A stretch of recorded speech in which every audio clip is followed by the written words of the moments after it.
आपण एकाला ठाईचा स्वार्थ करावा कोणाचा, दृश्य नसता स्वार्थाचा ठावची नाही. आता जो स्वस्वरूपाला प्राप्त झालेला आहे, जो द्वंद्वातीत आहे, त्याच्याविषयीचं निरूपण चालू आहे.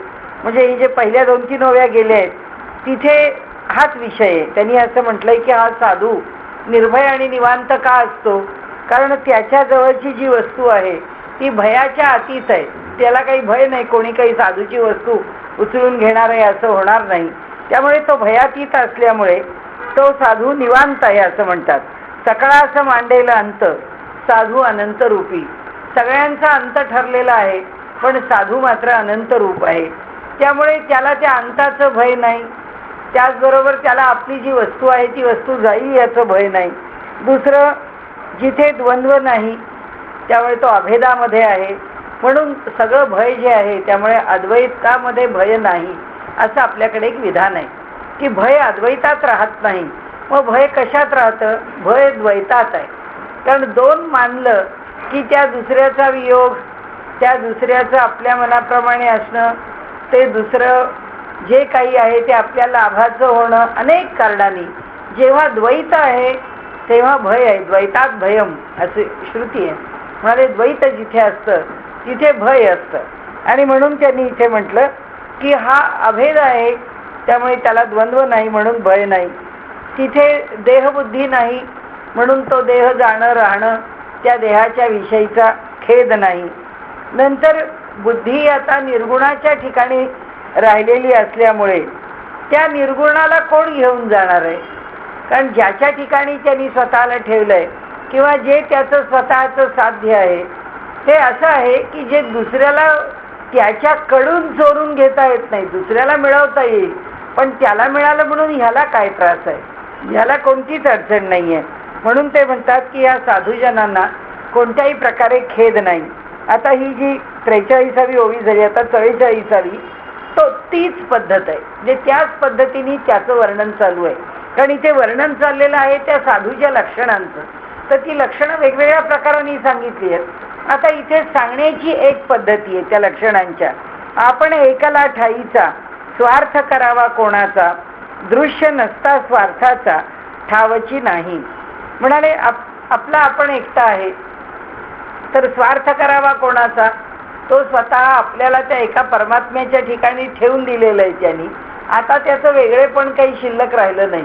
त्यामुळे तो एकला एक आहे. एकला एक आहे याचा अर्थ तो परमात्म्याच्या ठिकाणीच विलीन झालेला आहे. त्यामुळे आता वेगळं काही त्याचं वेगळेपण म्हणून नाही किंवा त्याचं म्हणून असं काही वैशिष्ट्य नाही की हे माझं घर आहे, ही माझी जागा आहे, याच्याशी मला आसक्ती आहे, काही नाही. त्यांच्या सोनोपंत दांडेकरांच्या बाबतीमध्ये इतकं सगळं पालघरची प्रॉपर्टी आहे. दांडेकर म्हणजे त्या ठाणे जिल्ह्यातले पहिले श्रीमंत. परत त्यांचंही घर त्याच्यामध्ये पुष्कळ श्रीमंतच. त्यामुळे त्यांच्या घरातली त्यांची स्वतःची इस्टेट प्रॉपर्टी पुष्कळ म्हणजे पुष्कळ. आता त्या सगळ्या भावभावंडांना वाटायला लागलं आता हे सोनोपंत दांडेकर सगळी ही प्रॉपर्टी घेऊन काय वारकरी संप्रदायाला देऊन टाकतात की आपला हिस्सा घेतील तर काय होईल, आपल्या घरातली प्रॉपर्टी जाईल असं. तेव्हा सोनोपंतांच्या ते एकूण सगळं त्यांना ज्यावेळी पुण्यात राहत होते त्यावेळी ते कर्व्यांकडे त्यांच्या आत्याकडे राहत होते, तर तिथेच लहानाची मोठी झाली ही मंडळी. पण नंतर ती सगळी मंडळी कोणी राहिली नाहीत. तेव्हा सोनूमामा कुठेही राहायचे. ते काय दांडेकरांच्या घरी राहत होते असं नाही. कुडा दांडेकरांच्याकडे कायम सोनोपंत आपल्या भावांच्याकडे कधी 4-8 दिवस जायचे. मुंबईला गेले जो तिथे असेल त्याच्या घरी, ठाण्याला गेला जो तिथे असेल त्याच्या घरी, दांडेकरांपैकी. पण ते राहायला कोणाकडे गेले नाही. ते राहायचे ते मुळे रामकृष्ण मठामध्ये राहायचे. हो, रामकृष्ण मठात राहायचे. आत्याच्या घरानंतर तिथे राहायचे. इथे पुण्यात असं कोणाच्या घरात मग त्यांनी आपलं वास्तव्य ठेवलं नाही. आणि त्यांनी जेव्हा हा प्रश्न आला आपलं घर सोडलं तेव्हा त्यांनी आधीच सांगून टाकलं तुमच्या प्रॉपर्टीशी माझा काहीही संबंध नाही. मी त्या प्रॉपर्टीमध्ये नाही.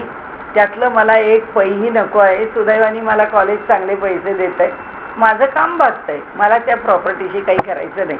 पण त्यांची भूमिका आणि कुटुंबाची भूमिका असं पाहिलं तर सगळं वेगळं वेगळं असतं. सामान्य मनुष्याला या सगळ्याचं भय असतंच की आपल्या प्रॉपर्टीचं काय होईल, अमक्याच्या प्रॉपर्टीचं काय होईल. आणि ह्या सत्पुरुषांना आपलं असं म्हणून त्यांनी म्हटलंय की आपण एकला ठाईचा, आपला आपण एकटा असतो, एकटा जीव आहे, कोणाच्याही बरोबर राहावं. असे किती लोक आपल्याला बघायला एक आता माहित नाही या पिढीमध्ये बघायला मिळतील की नाही, पण दुसरे पाहिलेले जगन्नाथराव जोशी म्हणजे सोनू मामांच्या एक पुढचं सांभाळलेलं व्रत त्यांनी वेगळ्या प्रकारचं, प्रत्येकाचं व्रत वेगळं आहे, पण त्यांनी एक त्यांच्याही पुढे जाऊन सांभाळलेलं व्रत म्हणजे त्यांच्या आयुष्यात त्यांनी आपल्या खिशात पै पण नाही ठेवलं. पैसाच नाही खिशामध्ये. कुठेही बाहेर जायला निघाले तरी त्या माणसाला सांगायचे तिकीट काढ माझं, जायचंच नाही कुठे. लोकसभेच्या खासदारांना जेव्हा वेतन सुरू झालं तेव्हा त्यांनी पहिल्यांदा सांगून टाकलं की पार्टीच्या नावाने माझं अकाउंट सुरू करा. त्यामुळे यांच्याकरता फक्त काय करायचं, आपले कपडे फाटत आले की सांगून टाकायचं की एक 4 कपडे पाठवून द्या, याच्यापेक्षा दुसरं काही नाही. म्हणजे स्वतः एक पै नाही, शेवटच्या क्षणापर्यंत खिशात ठेवला नाही, एकही पै त्यांनी खिशात ठेवला नाही. आणि म्हणजे आयुष्यात असं काढणारी माणसं, तर त्यांनी म्हटलंय की हे एकटेच्या एकटे राहतात. आपल्याला काही पाहिजे आहे, आपलं काही आहे ही त्याच्या मागे धारणाच नाही. आपण एकला ठाईचा, स्वार्थ करावा कोणाचा, कशाचा स्वार्थ करणार आहेत, काही त्यांना नकोच आहे, कोणत्याच बाबतीत नको आहे. कुठेही जायचं तरी लोकांनी नेलं तर जाईल. म्हणून म्हटलं आपल्याला जगन्नाथरावांच्या शेवटच्या काळात इथे जेव्हा ते दीनदयाळला होते तेव्हा दिवसभर असायचे, सारखेच काही लोक भेटायला येतात असं नाही. म्हणून त्यांना आपलं आम्ही सीडी नेऊन दे, काही करून दे. ते शामराव आपटे त्यांनी माझ्या सीडी दिल्या होत्या सगळ्या दासबोधाच्या, तिथे पण दासबोधाच्या सीडीज काही केल्या होत्या. तर त्यांनी सांगितलं तिला बोलावणार ना म्हणले इकडे, आणि मग मला रोज बोलवायचे. मला म्हणायचे आता ते तुला मला पंचीकरण मला शिकवायचंय तुला. म्हटलं तुम्ही केव्हाही सांगा, इथे म्हणला ती ते तुम्ही घरी गेल्यानंतर. ते म्हणले तसं नाही, म्हणाले मी बरा होईन तुला घेऊन म्हणले दिल्लीला जाईन, मग म्हणले आपण दिल्लीला करू आपल्याला पंचीकरणाचा अभ्यास. म्हणजे तुम्ही म्हणाल तिथे.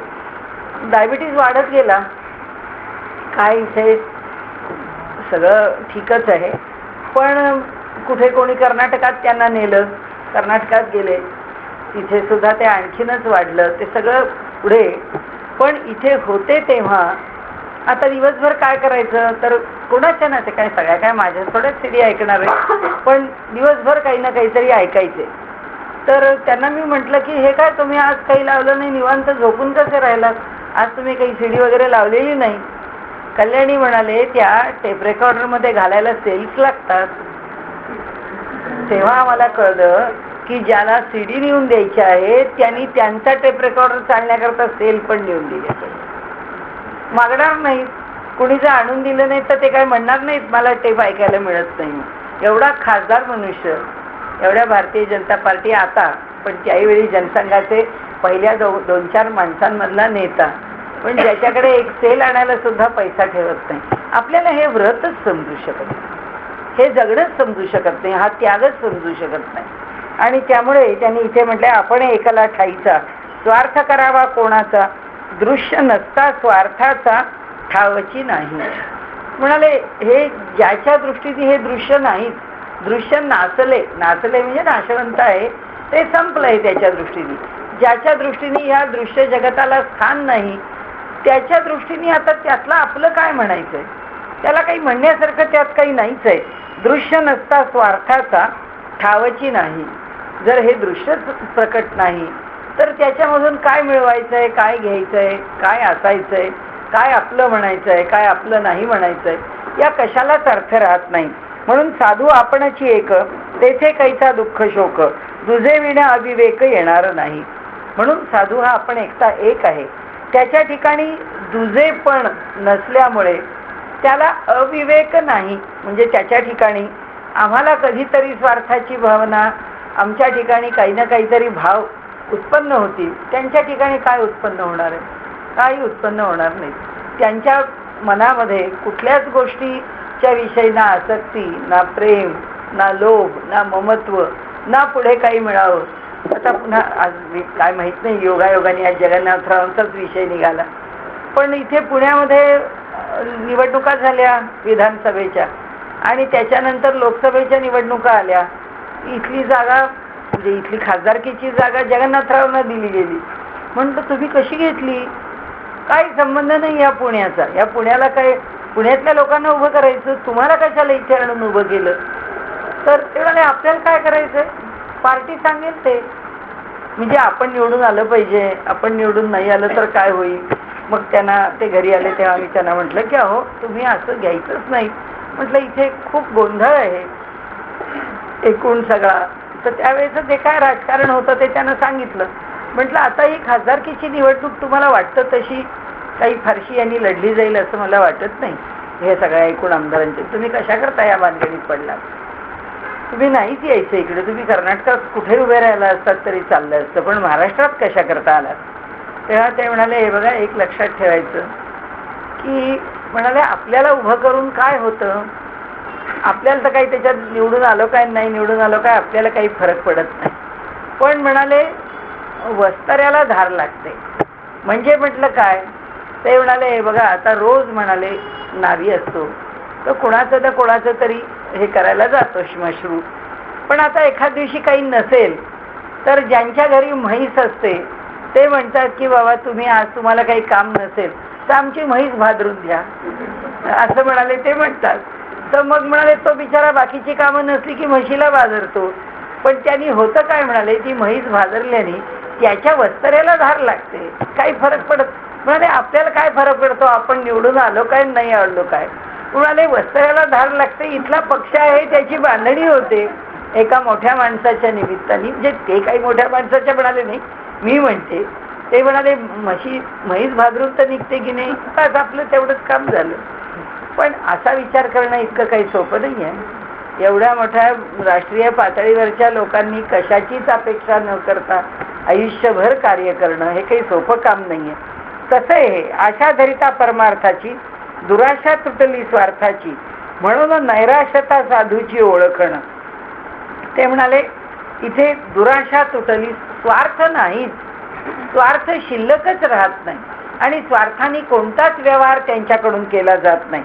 आणि म्हणून त्यांनी सांगितलं की ज्यांनी खऱ्या अर्थाने परमार्थाची आस धरली आहे, ज्याला आस लागली आहे त्या परमार्थाची, आशा धरिता परमार्थाची, दुराशा तुटली स्वार्थाची. म्हणजे जी स्वार्थाच्या विषयी माणसाच्या ठिकाणी आसक्ती असते की त्याकरता तो धडपड करतो ती संपते. म्हणून नैराश्यता साधूची ओळखणं. आणि म्हणून साधू कसा असतो, निराश. ज्या साधूला काहीतरी मिळावं, ज्या साधूला आपलं काहीतरी असावं, ज्या साधूला आपलं नाव व्हावं असं वाटतं तो साधूच नव्हे, कारण तो अजून सुद्धा लोकेशणा, पुत्रेषणा आणि धनेषणा याच्यात अडकलेलाच आहे. कारण त्याच्यात अडकल्याशिवाय हे पाहिजे आहे असं वाटणारच नाही. आणि म्हणून त्यांनी सांगितलं की त्याला कशाच्याच विषयी आसक्ती असताच कामा नये. म्हणजे मृदपणे जैसे गगन तैसे साधूचे लक्षण. गगनाच्या ठिकाणी जो कोमल भाव आहे, हलकेपण आहे ना गगनाच्या ठिकाणी, म्हणून त्याला मृदपण म्हटलंय. तसा साधू असतो म्हणाले. या कारणे साधू वचन कठीण नाही. आणि म्हणून साधू सत्पुरुष कधी दुसऱ्याला दुखावणार नाही. त्याला जेव्हा रागवावं लागेल तेव्हा रागवेल. तुकाराम महाराज म्हणतातच, तीक्ष्ण शब्दांची उत्तरे बाण घेऊन हाती फिरे. म्हणाले आम्ही तीक्ष्ण शब्दांचे बाण हातामध्ये घेऊन फिरतो आहोत, काय करणार? म्हणाले समोर आलेल्या माणसाला काहीतरी आई माई म्हटल्याशिवाय त्याला कळतच नाही, तर म्हणाले आम्ही काय करणार, शिव्या देऊनच बोलणार. तुकारामाच्या गाथेवरती जो आक्षेप आहे की तुकाराम महाराजांनी पुष्कळ शिव्या घातलेल्या आहेत, तर म्हणाले करू काय? म्हणाले यांना शिव्या घातल्याशिवाय कळत नाही. आणि खरंच आहे, उपदेश करायला समोर जी माणसं आहेत, समर्थांना सुद्धा दात घासवणी तोंडा धुवावे सांगाल. आता सकाळी उठा, दात घासा, तोंड धुवा, आंघोळ करा, आपलं सकाळी काहीतरी देवाचं नाव घ्या, काम करायला बाहेर पडा. आता हे सत्पुरुषांना सांगावं लागावं का? पण काय करणार बिचारे, लागतंय सांगायला, त्यांना काही इलाज नाहीये. याचं कारण एकच आहे की समोरचा समाजच इतका दुर्बल आहे, इतका उदासीन आहे, इतका आळशी आहे की समर्थांना हे सारखं सांगितल्याशिवाय पर्यायच नव्हता. तसे तुकाराम महाराज म्हणतात, माझ्या समोरच्या माणसाला 10 शिव्या दिल्याशिवाय त्याच्या कानापर्यंत शब्दच पोचत नसेल तर शिव्याच दिल्या पाहिजेत, दुसरं काय. म्हणजे पंढरपूरमध्ये आमचे सदुमामा दांडेकर आपल्या गुरूंना घेऊन एकदा गेले होते आणि जोग महाराजांना म्हणाले, आज तुम्ही रुक्मिणी मंदिरामध्ये प्रवचन करा. आणि म्हणून त्यांना प्रवचनाला बसवलं आणि मोठा समुदाय होता. त्या रुक्मिणी मंदिराच्या बाहेर काही लोक कमी नाही. मोठा मांडव घालून कार्यक्रम होता, रुक्मिणीचा उत्सव होता काहीतरी. तर त्यांनी तिथे बोलायला सुरुवात केली तर ते लोकांनी पाहिले, काय बाबा बोलतोय कोणाच माहिती. ज्यांनी त्यांनी आपल्या पथाऱ्या पसरल्या, सगळे झोपले. शेवटी एक 10 मिनिटात असं झालं की जोगबुवांच्या समोर एकही बसलेला माणूस नाही, सगळे आडवे. तर मग ते काही सदुमामांना बरं वाटलं नाही. ते काय करावं, पण आता असं आहे ते प्रवचनाला बसले, त्यांनी काय करायचं. पण त्यांच्यापैकी एक वारकरी संप्रदायातला एक असाच तिथला कीर्तनकार होता. तो म्हणला, मला क्षमा करा, आपल्याला नमस्कार करतो, पण मी आपल्याला सांगू का, आपण जरा उठा, मी बसतो म्हणले. ते म्हणले या लोकांना ते तुमचं बोलणं जमायचं नाही म्हणा. तो बसला, त्यांनी ज्या 1 मिनिटभर लांब लचक शिव्या घातल्या, त्या सगळ्या लोकांना जोर जोरात शिव्या दिल्या. शिव्या दिल्यावर ते म्हणते, हा बुवा लई बरा दिसतो. सगळे झोपलेले उठून बसले. 4 शिव्या घातल्या. 4 मूर्ख आहे, बेअक्कल आहे, काही तुम्हाला कळत नाही, येता कशाला इथं, देवळात येता तर काय फुकट येता का, अमुक का. ह्याच्या पुढे हे आणखी इतकी लांबण लावली म्हणजे त्यांना वाटतं हा बुवा आपल्याला काहीतरी शिकवायला आला आहे. तर त्यामुळे त्यांनी इथे म्हटलं की साधू किती मृदू आहे. साधू मृदूच आहे. मऊ मेणाहुनी आम्ही विष्णुदास, कठीण वज्रासी भेदवायचे. तुकाराम महाराज आपलं वर्णन करतात की आम्ही विष्णुदास इतके मऊ आहोत, पण म्हणाले तरी सुद्धा आम्हाला तीक्ष्ण शब्दांची उत्तरे, बाण घेऊन हाती फिरे, तरी सुद्धा आम्हाला हे करावं लागतं, लोकांना शिव्या घालाव्या लागतात. इथे लक्षणं सांगताय की साधू अंतःकरणातून मऊच आहे. आणि म्हणून या कारणे साधू वचन कठीण नाही. स्वरूपाचा संयोगी, स्वरूपाची झाला योगी, या कारणे वितरागी निरंतर.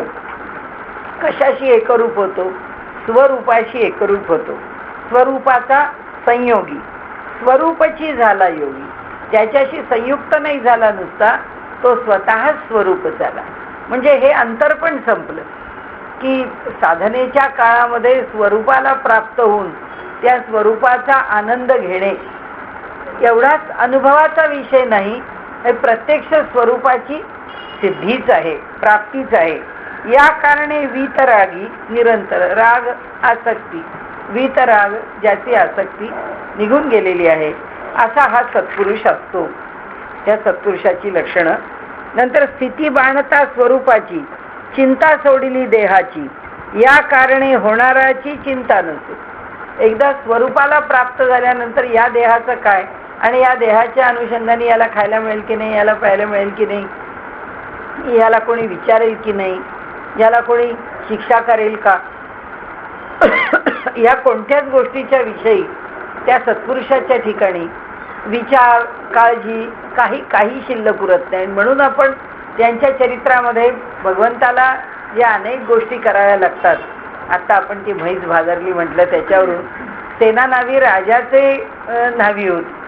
ते रोज जायचं, त्या राजाचं श्मश्रू करायचं, त्याच्या केसांचा म्हणजे डोक्याला मसाज, केसांना तेल बिल लावणे, सगळ्या अंगाला मसाज करणे, आणि राजाची ती गोपीचंदाची आंघोळ त्याला घालणे, 1 तासभर राजाचा कार्यक्रम आंघोळीचा, एवढं सगळं करून ते सेना नावी आपल्या घरी परत यायचे. तर असंच झालं त्या दिवशी की त्यांना राजाने सांगितलं की आज उशिरा या माझ्याकडे. ते म्हणले, राजा आज मला सुट्टीच द्या, आज एकादशी आहे, तुम्ही काही मला पंढरपूरला जाऊ देत नाही, निदान माझ्या घरी तरी विठोबाचं स्मरण मला करू द्या. तर राजा म्हणाले, ठीक आहे, पण माझ्याकरता तुला आंघोळी करता तुला यावंच लागेल बाबा. म्हणले, उशिरा ये, तुझी पूजा बिजा करून, पण तुला आलं पाहिजे, मला आंघोळ घातली पाहिजे, माझं सगळं करण्याकरता तर तुला आलंच पाहिजे. तर म्हणून मग ते म्हणाले, ठीक आहे. ते घरी आले. त्यांनी बायकोला सांगितलं आपलं की मी आता आज काही राजाकडे कोणाकडे जाणार नाही, राजाकडनं सुट्टी घेतलेली आहे. ते घरी येताना एक बाई भेटली. ती बाई अशीच, ती बाई म्हणली, बाबा आज एकादशीची सुट्टी असेल ना. तर हो म्हणले, मी घेतली आहे सुट्टी, पण आमच्या राजेसाहेबांनी आंघोळीला बोलावलं, बघू मी जाईन तर जाईन, नाही तर नाही. मग तुझी सुट्टी असली तर म्हणले माझी दे की म्हैस भाजरून. तर म्हणाले ठीक आहे, तुझी म्हैस भाजरून देतो. तर तिच्या म्हशीचं सगळं साफ करून दिलं तिला आणि मग घरी आले. घरी आल्यानंतर आपल्या पूजेला बसले. पूजेला बसल्यावर त्यांना आता राजाकडनं निरोप आला की ते काही नाही, तुम्ही अजून मला आंघोळ घालायला आलं नाही, आता या आंघोळी करता, माझा मसाज आंघोळ सगळं राहिलेलं आहे. तर त्यांच्या बायकोने ते घरात नाही 2 निरोप 3 निरोप 4 निरोप सगळं झालं. राजाने सांगितलं येत कसा नाही, तोच पाहिजे मला दुसऱ्याकडून नको. आला कोणीतरी मनुष्य पुन्हा दारात. तो जरा अधिक दंडेली करून बायकोला म्हणाला बाजूला व्हा, तुमचे यजमान तुमच्या घरातच आहेत, आम्हाला आसपासच्या लोकांनी सांगितलंय की हा घरात देवाचं नाव घेत बसला आणि तुम्हाला खोटं सांगतो. तेव्हा त्याची बायकोही चांगली खमंग होती, ती काय ते दार हे करून आतमध्ये त्याला येऊ देते, ती सुद्धा त्याला काही आत येऊ देत नाही. दोघांचे जरा झकापक्की होते, सगळे लोक गोळा होतात, मग त्याला ते बाहेर यायला लावतात. आता एवढं सगळं होईपर्यंत कितीतरी वेळ निघून जातो, चांगले 2-4 तास त्या बाईनी या सगळ्यांना झुंजवत ठेवलेलं असतं. तोपर्यंत हे सगळे बाहेरच्या बाहेर निरोप घेऊन येत आहेत, तो काही अजून आला नाही, तो काही हा नाही आला म्हणून तो आला, तो नाही आला म्हणून तो आला, असे सगळे सेनानाव्यांच्या घरापाशी येत आहेत. आणि तिकडे त्या राजाची फर्स्ट क्लास आंघोळ चालली आहे, कारण सेनानावी तिथे आहेत, त्यांनी त्यांची दाढी केली आहे, ते सगळं झालं. तर आंघोळीची तयारी, त्यांचं सगळं मसाज, मग ते सगळं त्यांना गरम गरम पाणी त्यांच्या अंगावर शेकणं सगळं चालू आहे. आणि तो राजा म्हणाला की रोज म्हणले तुम्ही मला एवढं मसाज करता, डोक्याला इतकं चांगलं तेल लावून देता, तर आजच्यासारखं तेल रोज लावत नाही. आज काय आहे म्हणाले, तुमच्या हाताची जादूच वेगळी आहे. आज माझं सगळं अंग हलकं झालं, आज मला किती बरं वाटतंय. म्हणाले तुम्ही कसं काय आज सेनात? ते म्हणाले की काही नाही, आज एकादशी आहे ना, आणि त्यामुळे म्हणाले आज तुम्हाला जरा वाटतंय की मी काही विशेष केले. आणि झालं. तो राजा अंघोळ वगैरे करून आला. आता त्या राजाने जेव्हा पाहिलं की त्याची ती सगळी त्याच्या श्मश्रूचं जे सामान आहे, ती वाटीन, ते पाणी, तो आरसा, ते सगळं ते आवरायला लागले.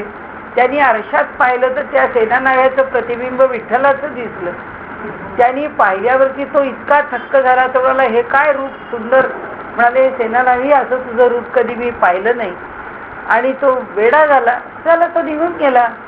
तो निघून गेल्यानंतर आता हा राजाला प्रश्न पडला की अरे हा सेनानावी आतापर्यंत इथे होता आणि ह्या सगळ्या लोकांनी आता सेनानाव्याला बळे धरून आणला की राजाची आंघोळ व्हायची अमुक तमुक. तर सेनानावी म्हणाला, राजा म्हणाला माझी आंघोळ झाली.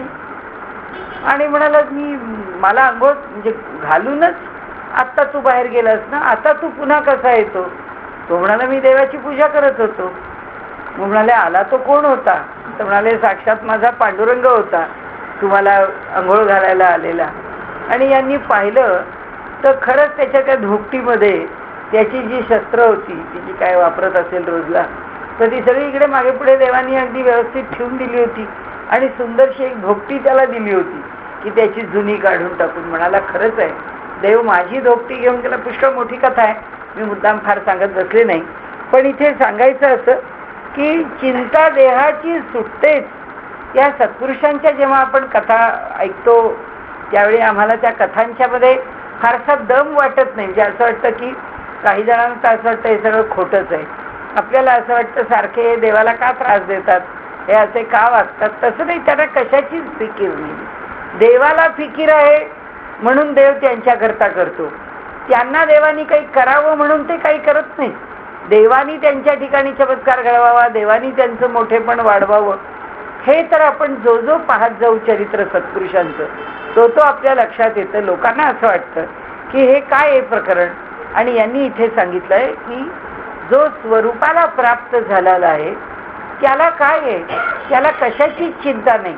ना तो देहाची, ना तो जेवणाची, ना तो नोकरीची, ना तो आपल्या अब्रूची, तो कशाचीच चिंता करत.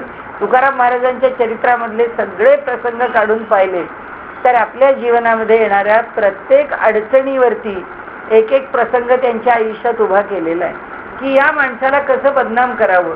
आणि त्या प्रत्येक प्रसंगातून परमेश्वरांनी बाहेर काढलेले आहे, त्या प्रत्येक प्रसंगातून काढलेले. म्हणून स्वरूपी लागता बुद्धी तुटे अवघी उपाधी, या कारणे निरोपाधी साधूजन. स्वरूपाच्या ठिकाणी एकदा अंतःकरण राहिलं की मग म्हणाले उपाधी शिल्लक राहत नाही. उपाधी कशाची राहणार? उपाधी राहिली तर स्वरूपापर्यंत पोचणारच नाही, आणि स्वरूपापर्यंत पोचला तर उपाधी राहणारच नाही. कारण कोणत्याही उपाधी सहित कुणीही त्या तत्वापर्यंत पोचू शकत नाही. ते सगळं सुटल्याशिवाय ते तत्व प्राप्तच नाही. आणि म्हणून म्हणाले साधू कसा आहे? निरुपाधी. साधू स्वरूपी तर आहे, तेथे संगची नस आहे, म्हणून साधू तो न पाहे मानापमान. साधूला म्हणाले संग नाही, कशाचाच संग नाही, कोणत्याच गुणांचा संग नाही. त्यामुळे त्याचा मान ठेवा, त्याचा अपमान करा, त्याला कसाही वागवा, काही फरक पडत नाही म्हणाले. तुकाराम महाराजांनी तर म्हटलंय की साधू सत्पुरुषांचं मोठेपण ज्याला कळेल किंवा मी कसा असावा, त्याला तुकाराम महाराज म्हणतात की संतांच्या सत्पुरुषांच्या दारातला आपण कुत्रा होऊन राहू, की त्यांनी कितीही हाड केलं तरी कुत्रा काही निघून जात नाही, ते तिथेच पुन्हा येऊन बस. तसं म्हणाले सत्पुरुषांनी आपल्याला जवळ केलं का नाही केलं, आपल्याला काय करायचं? आपण त्याच्या दारचा कुत्रा होऊन राहावं. सत्पुरुषाची उच्छिष्ट याचा अर्थ असा की त्याची सगळी वचनं जी आहेत की आपल्या अंतःकरणामध्ये बाणावीत, सगळा मान अपमान सोडून तिथे राहावं, असं त्यांनी साधकांना उपदेश केलाय. आणि त्यांनी तो स्वतःला मानलाय. ते म्हणले मला संत सत्पुरुषांचं इतकं प्रेम आहे. नाही तर त्यांनी ज्ञानेश्वर महाराजांच्या बद्दल म्हटलं असतं का पायीची वाहन पायी बरी. नाहीतर ज्ञानेश्वर महाराजांचं वर्णन करताना त्यांनी असं म्हटलंय त्या ज्ञानदेवांचा महिमा मी काय सांगू, मला तर काही महिमा सांगता येत नाही, माझ्याकडे ते मोठे पण नाही, मी आणू कुठून, पण मी त्यांच्या पायातली वाहन आहे आणि मी वाहनच बरा आहे. आता तुकाराम महाराजांचा अधिकार काय लहान आहे, पण त्यांनी पायीची वाहन पायी बरी असं म्हटलंय. मान अपमान ह्या गोष्टी पूर्णपणाने दूर गेलेल्या आहेत. साधू स्वरूपी तर आहे, तेथे संगची नस आहे, म्हणून साधू तो न पाहे मानापमान. अलक्षास लावी लक्ष. आता आपल्याला माहिती आहे अलक्ष तो परमात्मा, तत्वमसी आदी लक्षम. आपण त्या ब्रह्मानंदम मध्ये म्हणतो ना, तत्वमसी आदी वाक्यांचं जो लक्ष आहे, अलक्ष का की ज्याला लक्ष करता येत नाही, तो त्या सगळ्याच्या पलीकडे आहे. कारण तो निर्गुण आहे, निराकार आहे. हा इथे आहे आणि त्याचा वेध घे, असं काही होत नाही. म्हणून अलक्ष हेच त्यांचं लक्ष आहे. म्हणून साधू परमदक्ष, ओढू जाणती कैपक्ष परमार्थाचा. म्हणून म्हणाले साधू सत्पुरुष जे आहेत ते अत्यंत दक्ष आहेत, कारण त्यांची सततची नजर त्या निर्गुणावरती आहे, त्या अलक्षावरती आहे, आणि ते परमार्थाचे कैपक्षी आहेत. म्हणजे ते पूर्णपणे परमार्थाकडे झुकलेले आहेत. स्वरूपी न साहे मळ, म्हणून साधू तो निर्मळ. आता आपण म्हटलं तसं कोणती उपाधी कोणतंही त्या स्वरूपाच्या ठिकाणी स्वीकारलं जात नाही. साधू स्वरूपाची केवळ म्हणून या. साधू कसा आहे? तो केवळ स्वरूप आहे, अजून स्वरूपाला पोचला आहे. कधीतरी स्वरूपाचा अनुभव घेतोय, कधीतरी ध्यानात परमेश्वराला पाहतोय असं नाही, तो स्वरूपच होऊन राहिलाय. त्यामुळे तो अखंड निर्मल आहे, सर्व काल निर्मल आहे. सकळ धर्मामध्ये धर्म, स्वरूपी राहणे हा स्वधर्म. आता आपल्याला उपदेश केला की कोणत्या धर्मात राहावं. समर्थ म्हणतात स्वरूप धर्मात राहावं. स्वरूप हाच आपला धर्म आहे. हेची जाणी जे मुख्य वर्म, साधू लक्षणाचे. तो अखंड स्वरूपात आहे, हेच त्याचं लक्षण आहे, हे आम्ही जाणावं. दरिता साधूची संगती,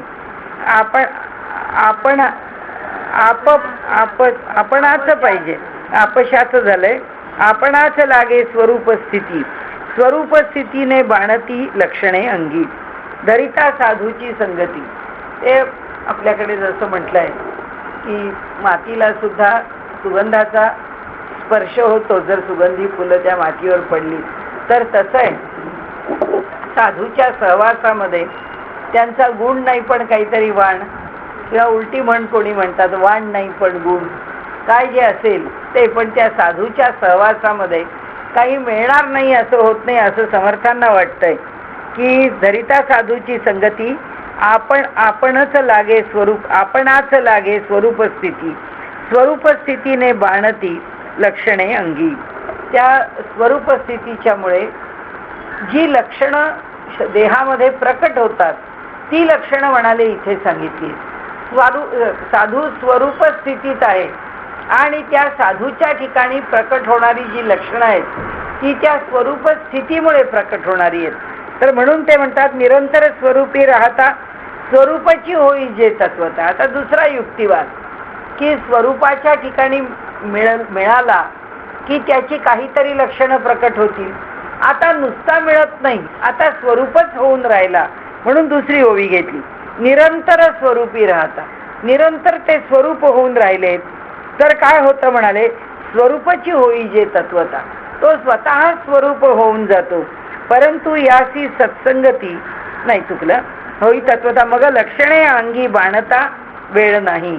मग साधूचं लक्षण त्याच्या ठिकाणी बाणायला किंवा स्वरूपाचं लक्षण त्याच्या ठिकाणी बाणायला काय बरं वेळ आहे असं त्यांना म्हणायचंय.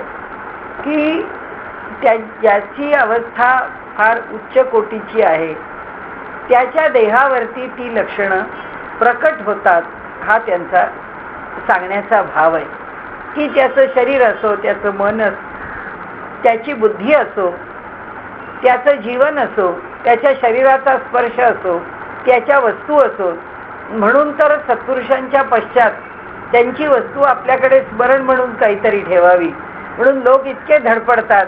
त्यांचा रुमाल तरी द्या हो, त्यांचं वस्त्र तरी द्या, त्यांचं उपर्ण तरी द्या, त्यांनी वापरलेलं पेन तरी द्या. कारण त्या प्रत्येकाला त्या सत्पुरुषाचा स्पर्श झालेला आहे. जसं भगवान श्रीकृष्ण त्या वृंदावनमध्ये जे विहार करून गेलेले आहेत त्या वल्लभ संप्रदायाचे लोक तर लोटांगण घालत येतात.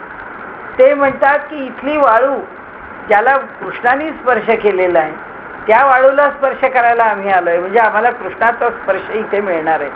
की इथे कृष्ण वावरला, इथे कृष्ण खेळलाय, इथे कृष्णाने विहार केलाय, त्यामुळे त्या स्थानाचं आम्हाला महात्म्य आहे. तसंच त्या सत्पुरुषाचं महात्म्य.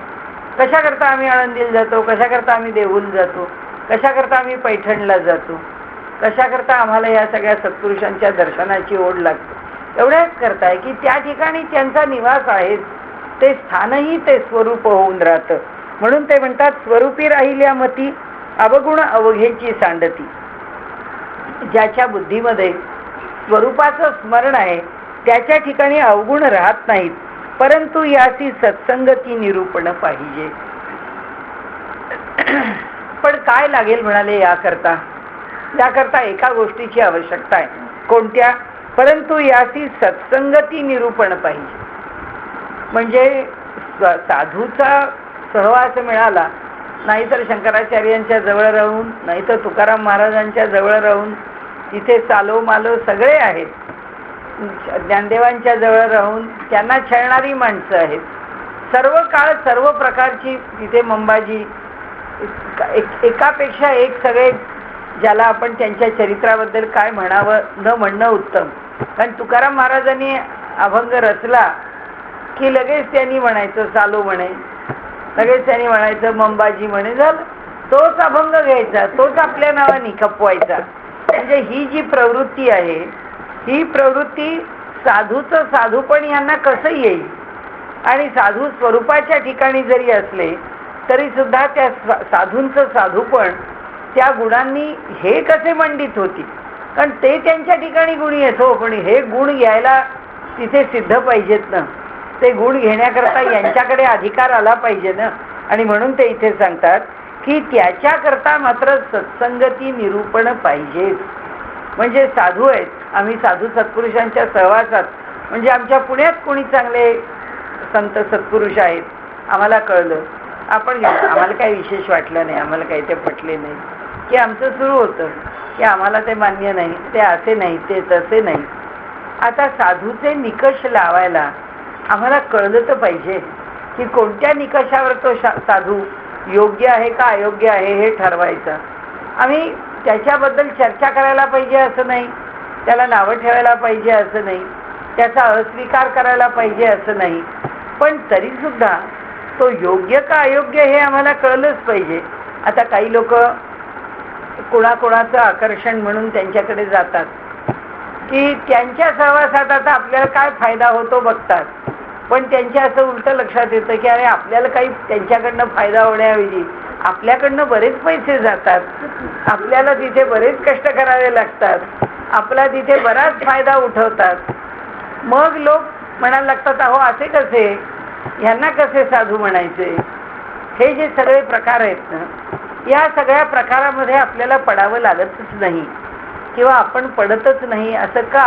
याचं कारण असं की ज्याला निरूपण माहिती आहे, याचा अर्थ ज्याला वेदांत माहिती आहे, ज्याला तत्वज्ञान माहिती आहे, साधूची लक्षणं समर्थ म्हणतात. आता शेवटाला आले ते म्हणाले कशा करता साधूची लक्षणं लिहिली? एवढ्याच करता की कुणीतरी साधू आहे म्हणून त्याच्या मागे धावण्याच्या आधी विचार करा की याच्या मागे धावायचं का नाही धावायचं, म्हणजे कुठे थांबायचं त्याचा विचार करा. आणि म्हणून त्यांनी इथे सांगितलं की सत्संगती पाहिजे आणि काहीतरी श्रवण पाहिजे. लोक असे असतात की मग तुमचं त्यांच्याबद्दल काय मत आहे? मग त्यांनी असं केलं, मी त्यांच्याकडे गेले, गेल्याबरोबर त्यांनी मला पाहिलं, पाहिल्याबरोबर त्यांनी मला सांगितलं, इथे बोट ठेवलं आणि त्यांनी मला सांगितलं, बाळ तुझ्या इथे आज्ञाचक्रात हिरा आहे. हिरा म्हणजे काय? म्हटलं अहो त्यांनी हिरा म्हटलं, मी काय उत्तर देऊ? ते उत्तर देतील ना की त्यांनी जर तुम्हाला सांगितलं की तुमच्या आज्ञाचक्रामध्ये हिरा आहे, तर आता ते हिरा काढायचा आहे का आत ठेवायचा आहे का त्याचं काय करायचं आहे, याचं उत्तर ते देतील, दुसरा कसा देईल? पण तसं नाही. तिथे काय असतं की त्याला एकदा मोठा म्हटला की फक्त त्यांच्याकडनं तेवढंच ऐकून यायचं की त्यांनी आपल्याबद्दल खूप चांगलं म्हटलंय आणि आपल्याबद्दल त्यांनी चांगलं म्हटलंय याचं विश्लेषण 25 लोकांनी किती चांगलं म्हटलं हे करायचं. म्हणजे त्या माणसाला समाधान आहे की नाही, त्यांनी असं म्हटलं ना की हो अहो तुम्ही केवढे मोठे, ज्या अर्थी त्यांनी म्हटले तुमच्या आज्ञाचक्राच्या इथे हिरा आहे, त्या अर्थी तुम्ही कोणीतरी गेल्या जन्मी ते साधू सत्पुरुषच जन्माला आले असले पाहिजे. की मग ते दुसऱ्याला सांगणार की अहो मी आमच्याकडे गेले होते, त्यांनी सांगितलं की असं असं तुम्ही सुद्धा फार साधू आहात, तुमचा सुद्धा फार अधिकार आहे. आणि त्यांनी इथे सांगितलं हे का घडतं? हे एवढ्याचमुळे घडतं की आम्ही योग्य वाचन करत नाही, आम्हाला योग्य माहिती नाही. निरूपण ऐकायचं कशा करता? तर म्हणाले त्या निरूपणातून साधू लक्षणं ऐका. ते म्हणतात त्या निरूपणातून त्या साधूचं स्वरूप ओळखा आणि मगच त्या साधूवरती श्रद्धा ठेवा, मगच त्या साधूचं शिष्यत्व पत्करा. कारण आता शिष्यत्व पत्करल्यावर आपण सत्पुरुषाला सोडायचं नाही. ते कितीही आपल्याला पटलं नाही तरी आपण शिष्य म्हणून राहायचं. कारण काय, आपला भाव प्रामाणिक ठेवून आपण आपलं काम करत राहिलो तर तो साधू काही का करेना, पण आपण आपल्या भावाने उद्धरून जात. कारण तो जो भाव आहे आपला अंतःकरणातला, कशा करता कोणाच्या तरी विषयीचा भाव वाईट करून घ्यायचा, त्या भानगडीतच पडायचं, सोडून द्यायचं. जे बघितलं जे पटलं नाही ते सोडून देणं एवढं ठीक आहे, परंतु याची सत्संगती निरूपण पाहिजे. याकरता काय पाहिजे म्हणाले? एक तर सत्संगत पाहिजे की चांगल्यांच्या सहवासात राहिल्याने आपल्याला काय कळतं? पुष्कळ गोष्टी कळतात. सहवासाने अनेक गोष्टी कळतात. ती माणसं कसा व्यवहार करतात, ती कुठे जातात, काय करतात, त्यांच्या प्रत्येक लहान मोठ्या गोष्टीमध्ये काय मेख आहे. म्हणजे अगदी लहानशी गोष्ट असते पण ती माणसं सोडत नाहीत, ती माणसं आपला व्यवहार चुकवत नाहीत, ती माणसं कुणाला विसरत नाहीत, ती माणसं कुणाचा भाव विसरत नाहीत आणि त्यामुळे त्यांचं मोठेपण जे आहे ते आम्ही अनुभवल्याशिवाय राहत नाही. आणि म्हणून ते इथे म्हणतात की आम्हाला चांगल्या सत्पुरुषांचा, चांगल्या लोकांचा सहवास असला की लोक सुद्धा म्हणतात ना हो यांच्यावरती चांगले संस्कार झाले. याचं कारण असं की चांगल्यांच्या बरोबर वाढलेला माणूस आहे, त्याच्या विचाराला एक दिशा मिळालेली असते. आता पुष्कळ लोक असतात त्यांना बिचाऱ्यांना काही संस्कार नसतो, ते कुठेही गेले की भेटल्यानंतर चांगल्या मोठ्या माणसाला भेटायला आले तरी सुद्धा त्यांना माहीत नसतं, इतके ते बिचारे सरळ असतात, वाईट नसतात, पण इतकं माहीत नसतं की त्या सत्पुरुषाला भेटायला आल्यावर ते शेकहँड करायला जातात, हॅलो करायला जातात. आता माहीतच नाही नमस्कार करायचा. नमस्कार हा संस्कारच नाही. किती नाही, फार लांब नाही, आमच्या सुद्धा पिढीमध्ये मी बघितलेलं आहे की आमच्या पिढीतल्या मोठ्या पिढीतल्या बाईंनी जर सांगितलं की मोठ्या बाईंनी आमच्या असेल 70ची, तिने जर सांगितलं की अगं तू त्यांना नमस्कार कर, त्या मुलांनी सांगितलं त्यांना नमस्कार, माझा अपमान होतो. हो, म्हणजे याचा अर्थ आता आईला उजाडलं हिला नमस्कार करायला सांगायचं, याचा अर्थ असा आईने लहानपणापासून आपल्या मुलीला कधी नमस्कार करायचा संस्कारच दिलेला नाही. आता वयाच्या 25 आणि 27व्या वर्षी यांना नमस्कार कर म्हटल्यावर ती कशाला करील? म्हणजे तिला एखादी व्यक्ती पटली आणि नाही पटली तरी सुद्धा आपल्या आईचा अपमान करायचा नाही म्हणून नमस्कार करील. त्या व्यक्तीचा मान म्हणून केलं पाहिजे असं नाही, पण कुणी नमस्कार करायला सांगितलंय आपल्याला? आपल्या आईचा आपल्याला मान आहे की नाही? तुम्हाला भले त्या समोरच्या व्यक्तीच्या विषयी मान असो की नसो, पण मी आत्ताची रडायला लागतात नमस्कार करा म्हणून सांगितल्यानंतर. आणि कशा करता नमस्कार करा? जर तुम्हाला माहिती आहे की यांच्याच्यानी नमस्कार करणं होत नाही तर तुम्ही तरी कशाला सांगता त्यांना नमस्कार करा म्हणून? कारण आधी एखाद वर्षाचं ट्रेनिंग द्या नमस्कार करायचं आणि मग भेटलेल्या लोकांना नमस्कार करायला सांगा. कारण काय होतं, 4 लोकांच्या मध्ये आलं की तिथलं जे वातावरण असतं त्या वातावरणातले लोक सगळे एकमेकांना नमस्कार करतात. मग यांना वाटतं आपल्या मुलांनी करावा, पण तुमच्याकडे तुम्ही तो संस्कारच ठेवलेला नाही तर मग ती मुलं कसा तिथे नमस्कार करतील? ती नाहीच करणार. तर इथे हे जे आहे ना, ती सत्संगती अनेक गोष्टी देते, अनेक. आणि तिथे त्याच्याच बरोबर निरूपण पाहिजे.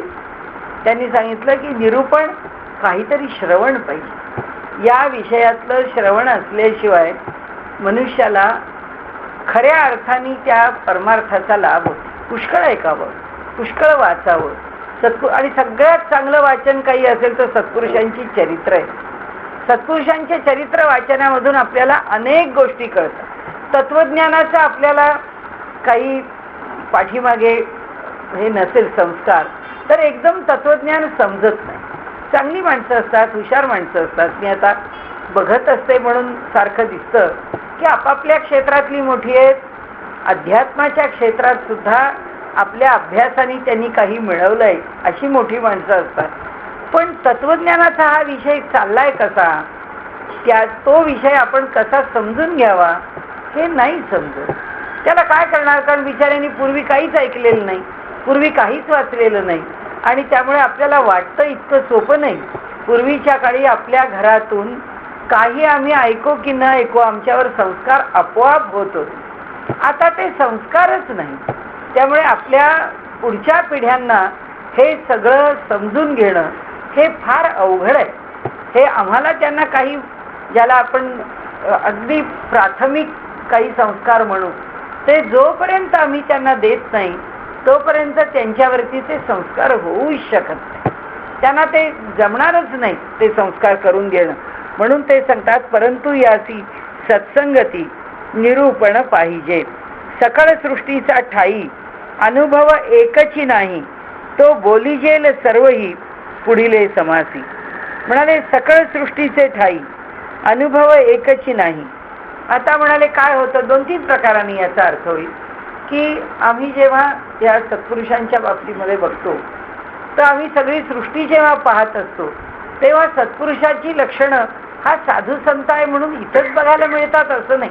आपल्याला किती घरातून किती गृहिणी, किती घरातून किती चांगली मुलं, किती घरातून किती प्रकारचे लोक आपल्याला बघायला मिळतात. कालचा तुम्ही ते हे बघत असाल ना, ब्याह अपने बहू का नाही बघत, त्याच्यातला जो विषय आहे तो विषय इतका चांगला म्हणलाय की त्या संस्कारित मुलाच्या ठिकाणी त्या मुलाने एक वाक्य फार चांगलं उच्चारलं. त्याने त्यांना सांगितलं की अरे या मुलीचं लग्न तुझ्याशी, मला ती मागची गोष्ट काय मला माहित नाही, पण त्या मुलाशी तिचं लग्न झालेलं आहे आणि आता त्याला कळलं की हिचा पूर्व इतिहास वेगळा, हिचं पूर्वी लग्न झालेलं आहे, हिला मुलगा आहे. तर आता या मुलाची अडचण आहे, त्या मुलाला सांभाळलं पाहिजे. मग मुलाला आईनीच सांभाळलं पाहिजे. तर ह्या मुलांनी अत्यंत प्रेमाने लग्न करून आणलेली ती मुलगी, तो तिला सांगतो की मी तुझं दुसरं लग्न करून देतो. दुसरं लग्न म्हणजे तू त्या मुलाच्या घरी राहायला जा, माझ्याशी लग्न करून आलेली असलीच तरी सुद्धा. आता त्यांनी हा प्रस्ताव आपल्या बायको पुढे मांडला की मी तुझं लग्न करतो.